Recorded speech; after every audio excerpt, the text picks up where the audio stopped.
learned more than 300,000 illegal immigrants were processed by agents. The news comes amid a standoff between Texas and the federal government. In a statement released last week, Texas Governor Greg Abbott says the state has the constitutional right to defend itself and is doing a better job than the federal government after Texas took control of Eagles Pass Shelby Park earlier this month. Abbott defied a Friday deadline by the feds to take down razor wire at the park, which borders the Rio Grande. Mr. President, you say you want to secure the border. Texas has secured it. Leave it alone. We don't need you down here. That's Dan Patrick. This standoff grew even more tense after some Democrats urged Biden to federalize the Texas National Guard. Governor Abbott does not think Biden will do that, saying it would be a bonehead move. All we can do is be as prepared as possible, deploy as many people as possible, do as much as possible to put up more border barriers and deny illegal entry. 25 other GOP-led states have pledged solidarity with Texas. Mike? Tim, at 8 a.m. Eastern time this morning, the Take Our Border Back convoy took off from Virginia Beach en route to Eagle Pass, Texas, Yuma, Arizona, and other locations.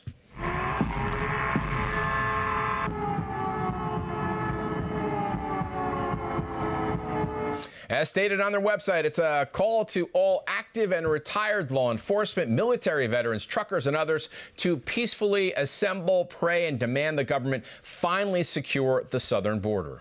This is what we do as Americans. This is how we shed light to a subject. This shedding of the light will result in exposing really what an open border policy looks like. But literally, I promise you this, that 40 miles north of that border, there will be people that will never have heard of the border problem because they just watch mainstream media. The Take Back Our Border convoy will be holding 3 rallies when they arrive at their destinations this Saturday, February 3rd, one in Eagle Pass, Texas, one in Yuma, Arizona, and one in San Isidro, California. But before they get to the final destination on Thursday of this week, a border rally will be taking place in Dripping Springs, Texas at 5 p.m. in the HEB parking lot along Highway 290. And we are pleased to welcome back to Victory News Sheriff Mark Lamb of Pinal County, Arizona. Sheriff, our average American citizens are fed up with our president's refusal to close the southern border and are headed to, as you heard, 3 locations, including Yuma, to protest and pray this Saturday. Are these type of actions valuable, do you think, in getting Washington's attention? Well, I do think they're valuable, and they should be valuable because what's in Washington should be representatives of we the people. And if we the people are saying we're upset, our representatives should be listening to us. Unfortunately, this administration has proven time and time again that they think they're above the people, that they do not need to respond to us or listen to us. And I think this is a good start to try to really show them. And hopefully, like Mr. Chambers was saying, more than this, the people close to the border will see this. We'll get people beyond the 40, 50 miles in other states seeing this is a real problem. Now, Sheriff, listen to the Lieutenant Governor of Texas comment on federal help and the Governor of South Dakota comment on the Texas razor wire barriers at Shelby Park and Eagle Pass. If the president wants to secure the border, send your people somewhere else. We've got this covered. It's effective in places, and it helps slow down people crossing illegally. And I defend Texas's right to keep it in place. So, Sheriff, what is your assessment of the state of Texas versus federal standoff at the border? Well, I agree with both of them. I think Lieutenant Patrick's right. They've secured that portion. Go somewhere else. And Kristi Noem's right as well in supporting them. I, too, support them. I think this is a challenge that's been long overdue.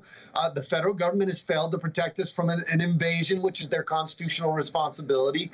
And we as state officials and state governors, and we have the right and responsibility to also protect our citizens. And when the federal government fails to do it, I like to see the state stepping up. I just wish Arizona would have stood with Texas as well, and maybe hopefully our governor comes around.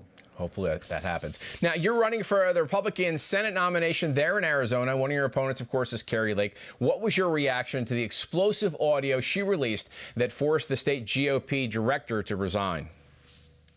You know, there's a couple things. I keep hearing the term bribery. Bribery can only exist with a elected official or a party official. But, you know, what I saw was just more chaos. And what we cannot have is more chaos in this world. We're seeing it all throughout this country. We're not immune to it here in Arizona. In the end of the day on Saturday, we got a good chairman, Gina Swoboda, who's going to do an awesome job. But when we talk about chaos, we need people like myself who understand what it means to restore balance and order to chaos. That's what we do in law enforcement. Every day we're expected to show up to a call for service and begin to restore balance and order to whatever chaotic situation there is. And I hope to be one of those people for the people of Arizona, somebody that can start to restore balance and order to the chaos that we not only see across the country, but even within our own state. Now, Sheriff, why did you decide to run, and what makes you the right candidate for Arizona Senator in these days and times? Well, there's a Danish saying that says whoever has the ability has the responsibility. When I look at the issues of border, crime, the economy, national security, you know, I spent nearly 2 decades fighting crime. I have spent the last 7 years, going on my 8th year, fighting the border security. I have spent the last 7-8 years balancing a budget between $60 million and $100 million with over 600 employees. And I have consistently, I think, border security and national security are intertwined. So when you talk about who has the most ability, I think I bring the most ability, and I feel the responsibility to do it. It is not in my nature to stand on the corner and watch the building burn to the ground. So I'm running in. That's why I'm running for Senate. You can see me at sherifflamb.com. Sherifflamb.com. You can support me there. All right. Sheriff Mark Lamb, we appreciate your insight as always. Thank you for joining Victory News. Thank you, guys. Appreciate it. You bet.